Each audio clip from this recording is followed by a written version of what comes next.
And again, a lot of this comes from the fact that Patrick Mahomes is hyper aware of his legacy and what he needs to do.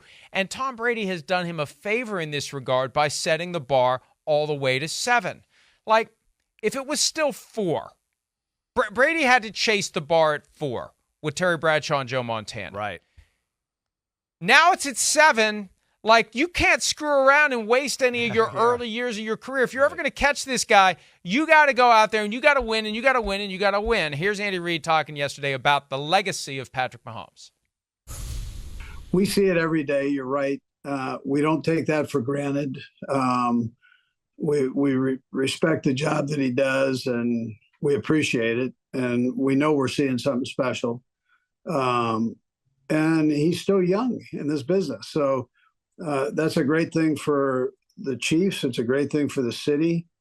And it's somebody that you can build around. And Brett Veach does a great job with that, of making sure that other positions are relative to that. So it's a positive thing that we're very aware of, I guess, is the best way I could say it.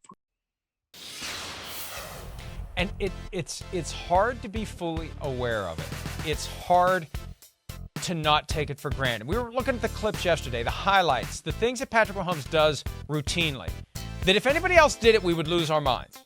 And with Mahomes, we just kind of say, okay, it's just Mahomes. He's Mahomes being Mahomes. We need to appreciate the fact that what he does, we've never seen before on a consistent basis at this level. And it's uncanny.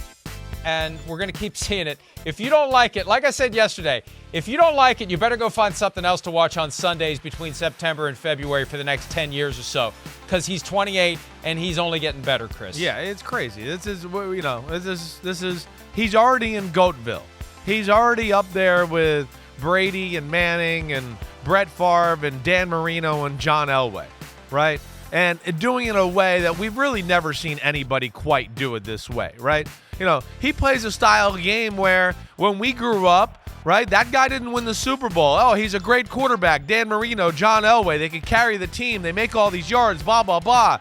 But the team's not good enough around them and they can't get to the Super Bowl. That's not the case here. It's rare that a team starts a dynasty with just a young quarterback and really goes, hey, it's all about you right from the get-go. No other superstar, Super Bowl, I'm bringing you to the promised land quarterback really was thrust into that position quite the way Mahomes was. Shotgun, throw the ball every play. We're going to come up with these plays that nobody else has done. We're going to ride you. You're only 21 and a half, but you're the guy, right? Bradshaw got defense, run the ball. Brady got defense, run the ball. Do that. Kind of grow into the player you are, right?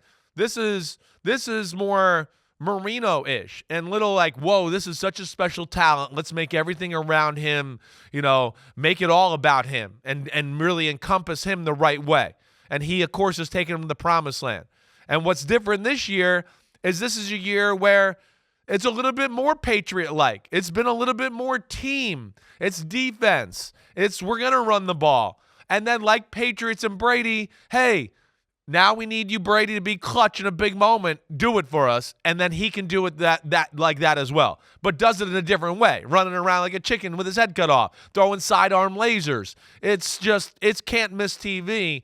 And that's why I keep telling everybody, just enjoy it, like you said. This is amazing what we're watching. I know it's annoying to a lot of people that they're in the Super Bowl every year. But they're great. And he's unlike anything we've ever seen in the sport. And he is already one of the greatest things we've ever seen in the sport. There is no questioning that. Success creates envy, jealousy, resentment, especially if you're a fan of a team that keeps ending up on the wrong side of the team that's highly successful. But the thing about Patrick Mahomes, there is nothing about him that is unlikable. There is nothing about him that and I've praised him time and again. He's never changed. No. He's still the same kid that came out of Lubbock, Texas, after finishing up at Texas Tech, and nobody really knew what to make of him. And Andy Reid knew, Sean Payton knew, a couple of others knew, and they kept their mouths shut. If they hadn't kept their mouths shut, we all would have been saying, this guy needs to be the first overall pick in the draft in 2017, and he would have gone to the Browns instead of Myles Garrett if the Browns had known what this guy was going to be. Even as great as Myles Garrett has been, he would have been the quarterback of the Cleveland Browns if the Browns had felt the way Andy Reid and Sean Payton and a few others felt about Patrick Mahomes. It's just amazing. And it's amazing it's only been 7 years. 7 years. It's 7 years like that. 7 years ago, we didn't know what Patrick Mahomes could do. We didn't know much about. Yeah, he was in that bucket with everybody else. We don't know what they're going to do. There were a lot of 2017 quarterbacks. We didn't know what they were going to do. Deshaun Kaiser, I thought he was going to be pretty good. Nope. So, and it's just what we've seen in that period of time. It's unprecedented, and it's only going to get better for the Chiefs. It will be an upset at this point if they don't continue to hover around the Super Bowl, continue to play in the AFC Championship, and continue to have those opportunities year after year after year for Patrick Mahomes to catch and maybe pass Tom Brady at 7. Like, it's easy to say, he'll never catch him. It's also easy to say he's not only going to catch him, he's going to pass him. It can go any way. It can go any way. It definitely could. I mean, yeah, it's not going to be easy. We know that. It would have gone a long way if he, in that game where you talked about his toe not being hurt, if he could have won that and Brady could have not won that, and then we'd be sitting here today going, ooh, baby, this is going to get close here. This young in his career, and he's got a chance to win his, fourth it would be in this one. But, yeah, he's got some work to do. But I don't put it past him. Like you said, there's a drive there that it's tangible. Anybody that's been around him talks about it. You bring it up off season. There's receivers going to Texas. He's part of the scouting, the draft process. He is all in. He's got a lot of the qualities like Brady. Like, if you're going to beat me, you're going to have to dedicate your life to it. And that's where Mahomes is right now. And that's where it's special. And then what I think is even more special, right, is like, come on. They're set up. They're the early stages of part 2 of their dynasty here. They won the Super Bowl last year as the youngest team in football. They don't really have a marquee wide receiver. This year, this offseason, I guarantee this is the offseason they start to go, wait, we got things set up on the defense here finally. Let's go back to, let's put talent around at Mahomes again at receiver and watch the F out, everybody. So that's where I look at it and go, like, stop rooting against the Chiefs or not wanting to see them because, like you said, they are going to be here for a while, front and center. And they're built to last as a team. And then, of course, the quarterback can lead that team to the promised land over and over. Yeah, I think it's crazy to think that they would bring Tyreek Hill back. I don't want to start down that path.